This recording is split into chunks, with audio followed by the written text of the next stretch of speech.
Welcome to Level 1 playoff edition of the Final Drive. I'm Zach Hanley alongside Jordan Reed. And Jordan, the mindset is simple this time of year. Just win in advance. Yeah, that's right, Zach. Win tonight, and they play next week. Lose, and your season is over.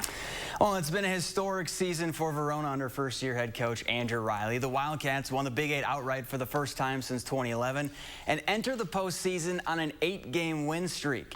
Now they're looking for their first playoff win since 2016. Just have to get past Marquette University High School. And this is what you call a defensive struggle tonight. No score with under a minute to play just before halftime, but the Rams got something going. Luke Novotny breaks a handful of tackles and sets up Marquette inside the 10-yard line. Then with 6 seconds left in the second quarter, Eric Schmidt drills a 24-yard field goal to give the Rams a 3-point lead. Now, as far as the offense for Verona goes, well, they just couldn't get anything going. Caden Kittleson is sacked, and their season comes to an end. 3-0 the final.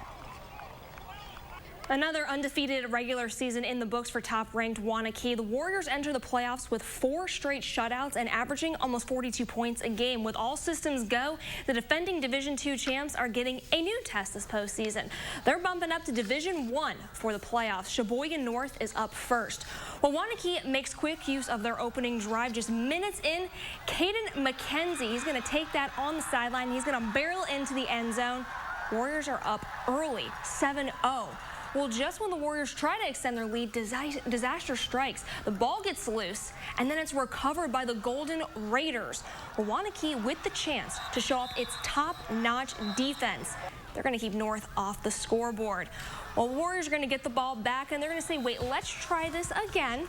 Garrett Lenzendorf connects with Cam Mariano, and the Warriors jump up to a 14-0 lead, and they roll to the next level with a 39-14 win.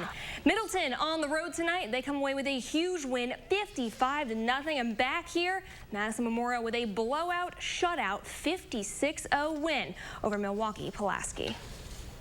In its first year as a program, Sun Prairie West punched its ticket to the playoffs. The Wolves head into their first ever Level 1 matchup with a shutout win under their belt. But if they want to make a deep postseason run, they're going to have to take down DeForest, the team they lost to just a couple weeks ago. Well, at the half, it's a pretty lopsided score. Devo up 39-6. West comes out of the locker room. They're trying to get something going, but Brody Hartig, he's got other plans. He picks off that pass, and that's going to set up the Norski's offense. Well, Wolves defense, they're obviously putting up a fight because it comes down to a 4th down. Well, DeForest, they're going to say, wait, we're going to go for this one. Hartig ready to finish what he started. He hauls in another Defo score. The Norskis finish this one off with a 53-6 win.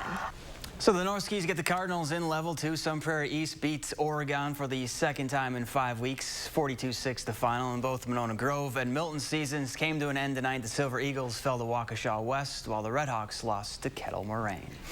Nobody's really given Monroe a fight this season. The Rock Valley Conference champs have outscored their opponents 417-42. They've posted 6 shutouts and enter the playoffs looking like a well-oiled machine.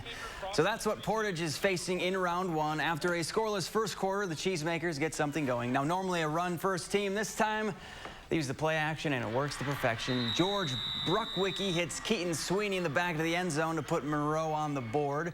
Then on their next drive, they go back to their bread and butter, the ground game. Bruckwicki fakes out everybody on the keeper and puts the Cheesemakers up 2 scores. Warriors trying to answer. Gavin Thompson going to throw up a jump ball, and Ashton Kresovich going to come down with it to cut the lead in half, but Monroe would move on with a 49-20 win. Elsewhere in Division III, Mount Horeb Barneveld beat Stoughton for the 2nd time this season. They face West Bend East, who beat McFarland next Friday. Reedsburg's season also comes to an end. They fall to Notre Dame, and Baraboo fell to Menasha. In Division IV, Columbus rolled over Altoona 63-6, while Lodi knocked off Platteville 42-0. The Blue Devils will face Lake Mills next Friday. Lakeside Lutheran also moving on. They beat Edgewood 23-20.